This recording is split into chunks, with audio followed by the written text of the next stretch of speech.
اللهم صل وسلم وبارك على سيدنا محمد وعلى اله وصحبه اجمعين. يا صباح الفل والورد والياسمين على عيونكم احنا متابعين في الدنيا. حبايب قلبي عاملين ايه؟ يا رب تكونوا بخير دايما وبصحه وسعاده وهنا. كل سنه وانتم طيبين يا حبايب قلبي، وبعود الايام عليكم بالخير واليمن والبركات. النهارده هنعمل الكنافه. طبعا الكنافه جميله جدا، انا بعملها كل مره بالطريقه ديت، ما بغيرش الطريقه دي خالص. بس قبل ما نبدا الفيديو، يا ريت اللي ما حطش لايك وما اشتركش في القناه يشترك في القناه ويفعل الجرس عشان يوصلك كل جديد.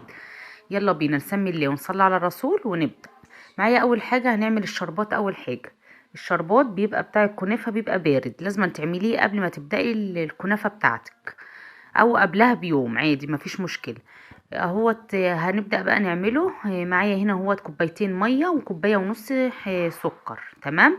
طبعا الكوبايات اللي هي المج الكبير بتاع الشاي او اللي هي الكوبايات التخينة دي، يعني تكون كوباية حلوة كده. تمام.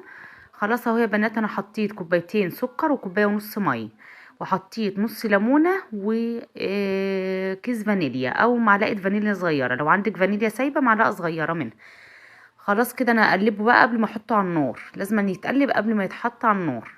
هتحطيه على النار 10 دقايق، وبعدين اول 5 دقايق بتهدي النار، بعد 5 دقايق، وبعدين بعد 10 دقايق بتقفلي عليه، يعني يا دوبك بس كده يبقى تقيل معاكي، وخلاص كده وتقفلي النار عليه. خلاص هو كده على النار اهوت معايا، علقت عليه اهوت. طبعا مش هتحطي المعلقه فيه تاني بقى، لو عندك معلقه عسل جلوكوز بتحطي معلقه، مش عندك خلاص احنا بنكتفي بكده، بيبقى زي العسل معايا. اول ما يغلي معايا بتهدي النار خالص عليه وتسيبيه مع نفسه، يعني بياخد من 10 دقايق لربع ساعة معاكي. تمام.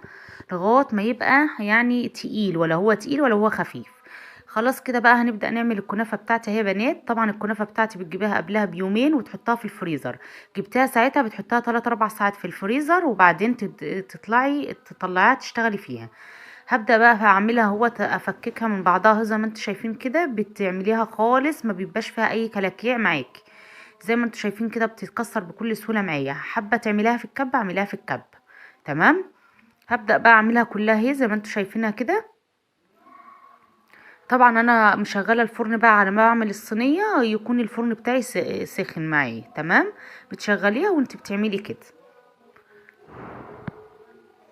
خلاص اهو يا بنات انا بدأت افككها اهوت. طبعا كده لو خلاص عندك جهزت. معايا هي زي ما انتوا شايفينها عملتها كلها هي، بقت زي الفل معايا، كلها اتكسرت وبقت زي الفل معايا، ما فيهاش ولا تكلكيع ولا فيها اي حاجه، كلها هي بقت اهي. شايفين عامله ازاي؟ لازم أن تكون عامله كده، لو فيها حتت منك ما اتعملتش مش هتبقى كويسه. خلاص كده بقى هي الصينيه بتاعتي حضرتها، دي مقاسها 30 يا بنات، مدوره. عايزه تعمليها في مستطيل اعمليها، بس المدوره بتبقى احلى واشيك. اهو زي ما انتوا شايفين. طبعا انا مسيحه كوبايه سمنه معايا، كوبايه سمنه بتسيحيها قبل ما تشتغلي في الكنافه اهو، وحطها في طبق وهبدا اشتغل منها بقى اهو. حطيت شويه اهوت حلوين كده تحت في الصينيه، وبعدين بتبداي تنزلي الكنافه بتاعتك، بتنزلي نصها. يعني انت لو هتحطي حشوه في النص، انا مش هحطها في حشوه عشان عندي اطفال ما بيحبوش الحشو. دلوقتي انت لو هتحطي حشوه بتحطي نص الكنافه اهوت، وبعدين تحطي الحشوه في النص. او انا حبيت اوريكم بتعملي ايه. بتحطي الحشوه في النص سواء مكسرات او قشطه، اللي انت عايزاه، لا قشطه لا مكسرات. تمام.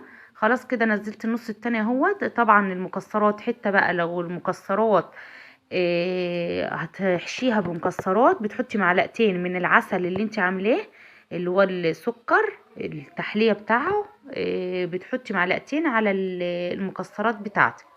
تمام. عشان الحتة وانت جايه تشيليها ما توقعش منها. خلاص كده نزلت النص التاني اهو زي ما انتوا شايفين كده. كان في حته اهوت مكلكعه معايا، رحت مفككاها زي ما انتوا شايفين. هتسوي بقى بايدك كده اهو يا بنات، بتسويها كويس قوي بايدك، ولا حته طالعه ولا حته نازله، تتاكدي اللي هي سوا بعضها اهي. وتجيبي صينيه بقى كده تلبسها كيس، طبعا لازم تلبسها كيس عشان ما يبقاش غلط عليكي، يعني ما يبقاش غلط على صحتنا، يعني الالومنيا على طول على الاكل غلط. بتلبسها كيس كده وتبدأي بقى تعمليها كده كلها، تطبطبي عليها قوي كده زي ما انت شايفة كده، اكبسيها قوي، لازم تكبسيها او عشان تبقى حتة واحدة بعد ما تستوي اهو زي ما انتوا شايفين كده.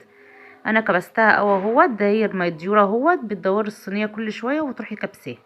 خلاص كده انا خلصت اهو يا بنات. بتبداي تنزلي بقى كوبايه السمنه بتاعتك، كوبايه سمنه بتسيحيها وتنزليها اهي زي ما انتوا شايفين. انا خدت من الكوبايه دي حطيت شويه صغيرين تحت في الصينيه من تحت قبل الكنافه ما تتحط، والباقي بتحطيه على وشها زي ما انت شايفه كده، بتغرقيها بالسمنه، كوبايه سمنه. طبعا ده نص كيلو كنافه يا بنات، ده نص كيلو كنافه بيتعمل في صينيه مقاس 30. تمام اهو. انا خلصت اهو زي ما انتم شايفين كده، بتسوي بالمعلقه بقى وخلاص على كده. طبعا الفرن بتاعك شغال على درجه حراره 200. هتحطيها في الرف التحتاني خالص، اول ما تاخد لون من تحت وتاخد لون من فوق خفيف كده بتروحي قلباها، وهنشوف هنعمل ايه. اهو زي ما انتم شايفين كده هندخلها الفرن بقى يا بنات. اول ما تاخد لون هوريها لكم. هي خدت لون معايا اهيت، بقت زي الفل معايا اهيت. طبعا هي قعدت بالظبط يعني من 10 لربع ساعة، يعني ما بتزيدش عن كده. بتروحي قلبها في صينية كبيرة وتروحي حطها تاني في الصينية بتاعة السوا اللي انت مسوياها فيها، وتدخليها الفرن تاخد وش من فوق وخلاص على كده. اهو طبعا بتحركي الصينية بتاعتك كل شوية عشان تاخد لون موحد. شايفين الجمال؟ طالعة زي العسل معايا. طبعا انا بحبها محمره شويه كده، انت حابه تعمليها فاتحه شويه بطلعيها قبلها بشويه.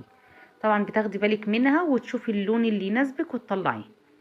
بس انا بحبها يعني محمره كده شويه، لان هي لسه اما يتحط عليها الشربات بتفتحي شويه. زي ما انتوا شايفين كده اهوت الشربات بتاعي بارد راخر او زي العسل معايا. شايفين الكنافه؟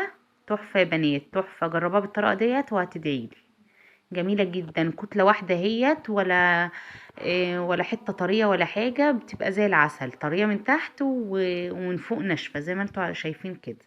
احلى واطعم من الجاهزة كمان. انا قطعتها اهو معاكم بعد ما بردت اهو يا بنات. شايفين عاملة ازاي؟ جميلة وكانت طعمها رهيب، تحفة. لو عجبك الفيديو ما تنسيش تحط لايك وتشترك في القناة وتفعلي الجرس عشان يوصلك كل جديد. اشوفكم في فيديو جديد في حفظ الرحمن. مع السلامة.